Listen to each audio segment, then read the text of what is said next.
10 by the time she wakes, I'll be halfway to my mama's home. It just dawned on me like a fast fleeing as a passing dawn. Gokil. She never said a thing about Jesus. Kita di mana guys? Kan kita lagi I miss my mother's southern drawl and her praying through the walls in the evening. Kelurahan Gedawang merupakan salah satu kelurahan yang berada di wilayah Kecamatan Banyumanik, Kota Semarang.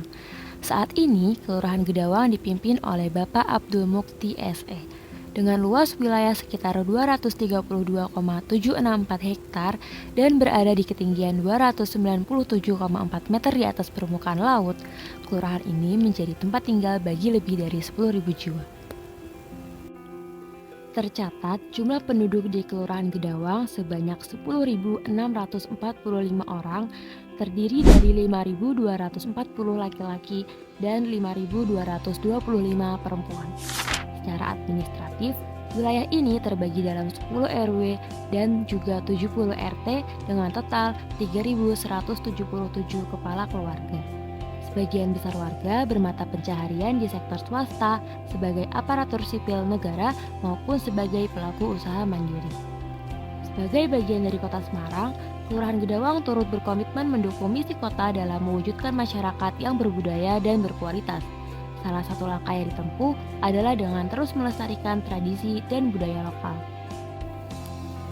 Salah satu tradisi yang masih terus dijaga hingga kini adalah Apitan, sebuah perayaan tahunan yang menjadi bagian penting dari kehidupan masyarakat.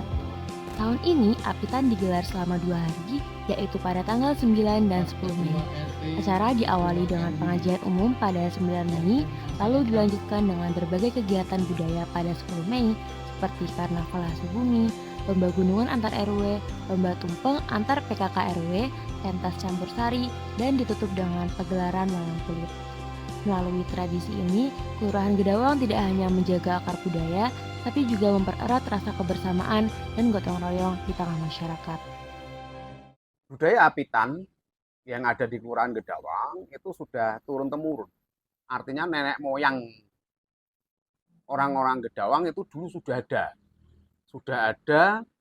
dan tidak hanya di Gedawang, di seluruh Banyumanik ini hampir semuanya melakukan kegiatan Apitan. Halo, perkenalkan inilah teman-teman KKNku. Ada Danu dari program studi fisika, Hiska dari akuntansi, Dava dari manajemen, dan Akila dari ekonomi Islam. Mereka adalah teman satu kelompokku. Tak hanya itu, ada juga Intan, Danisha, dan Ihsan dari program studi hukum, serta Adinda dari sejarah. Aku juga ditemani oleh teman-teman dari Sastra Indonesia. Ada Anastasia, Anto, dan Dia. Dan aku sendiri, Najma dari program studi statistika.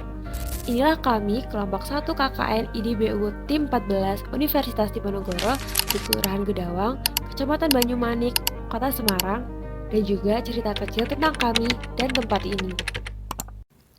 Sebelum tahun 1993, wilayah yang kini dikenal sebagai Kelurahan Gedawang masih berstatus sebagai desa dan merupakan bagian dari Kecamatan Semarang.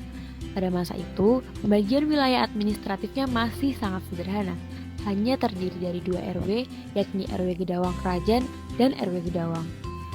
Namun, seiring dengan adanya pemekaran wilayah Kota Semarang pada tahun 1993 yang memperluas jumlah kecamatan menjadi 16, status Desa Gedawang pun berubah menjadi kelurahan. 5 tahun kemudian, tepatnya pada tahun 1998, Kelurahan Gedawang mengalami penambahan jumlah RW menjadi 5. Hingga tahun 2023, wilayah ini terus berkembang hingga kini terbagi dalam 10 RW. Selain catatan administratif, Kelurahan Gedawang juga menyimpan kisah sejarah dan budaya yang begitu kuat. Konon, asal-usul wilayah ini bermula dari sosok perempuan bernama Nyi Sarinah atau lebih dikenal sebagai Giyanti Puro yang dipercaya diutus oleh Ki Pandanaran untuk memimpin kawasan ini. Ia adalah istri dari Ki Blendang. Nama Gedawang sendiri diyakini berasal dari kata gedawuhan yang kemudian disempurnakan menjadi Gedawang. Dalam sejarah penyebaran agama dan nilai-nilai spiritual di Gedawang, terdapat 3 tokoh penting yang sangat dihormati hingga kini, meskipun peran detail masing-masing belum banyak terdokumentasi secara tertulis. Eh, Selain Apitan, ada satu budaya lagi yang dinamakan nyadran makam keramat di bulan Sapar. Sadranan sendiri sudah dijalankan oleh masyarakat Gedawang. Tidak hanya dilakukan pada saat Apitan, mereka juga melaksanakan sadranan pada saat menjelang Ramadan. Penyambutan bulan suci dengan cara menghargai hasil bumi yang mereka dapatkan atas tanah Gedawang. Biasanya masyarakat Gedawang melakukan sadranan di 3 tempat yang dipercayai oleh masyarakat setempat sebagai tempat para leluhur mereka. UMKM yang belum memiliki konsistensi dalam pemasaran mereka memberikan dampak terhadap menurunnya potensi ekonomi kreatif. Sedangkan di Kelurahan Gedawang sendiri memiliki banyak potensi ekonomi. Hal ini menciptakan siklus negatif yang sulit diputus, di mana UMKM yang seharusnya menjadi motor penggerak ekonomi justru terjebak dalam keadaan stagnan. Penting bagi kita untuk memberikan dukungan untuk keberlanjutan UMKM agar UMKM dapat bangkit dan berkontribusi kembali secara optimal. Salah satu potensi yang belum tereksplorasi di Kelurahan Gedawang terletak pada komoditi susu sapi yang menjadi salah satu produk yang dihasilkan oleh para peternak sapi perah di Kelurahan Gedawang. Warga Gedawang sudah mulai beternak sapi perah sejak masa pemerintahan Orde Baru, di mana saat itu warga di Kelurahan Gedawang diberikan bantuan ternak sapi perah oleh pemerintah. Program ini menjadi tonggak awal berkembangnya komoditi susu segar beserta olahannya di Kelurahan Gedawang.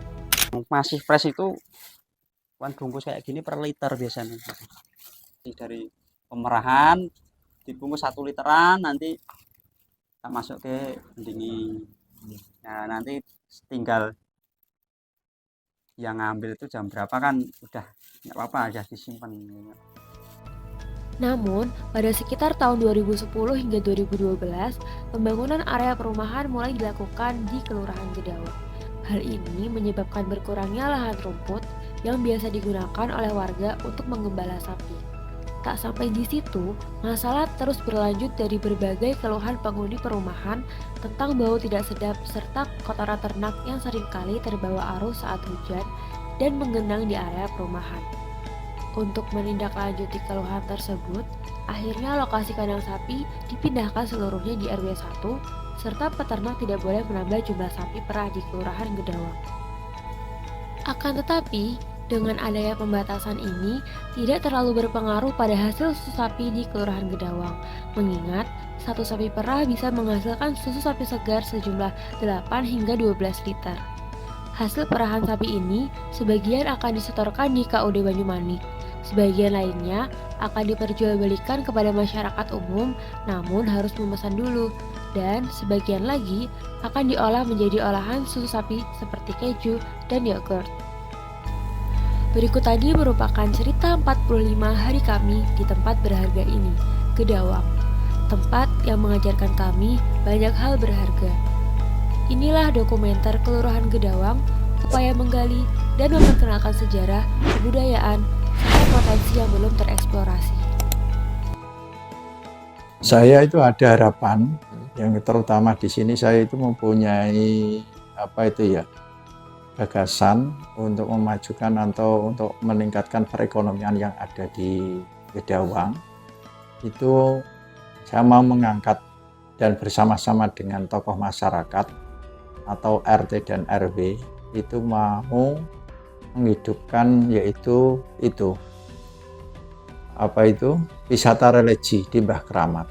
Nah, ini sedang ada pembangunan ini nanti sudah direncanakan oleh tokoh masyarakat yang ada di sini. Itu makam Mbah Keramat akan dibesarkan, akan dibesarkan dan akan dibentuk dengan ukuran kita 7x12. Jadi istilahnya terbuka, biar nanti orang-orang yang ziarah ke sana biar bisa leluasa dan bisa hening kan seperti itu. Tim 14 Kelurahan Gedawang ini diikuti oleh 50 mahasiswa dari berbagai fakultas di Undip. Saya berharap program dokumentasi Kelurahan Gedawang ini bisa bermanfaat ya untuk kelurahan Gedawang dan untuk masyarakat.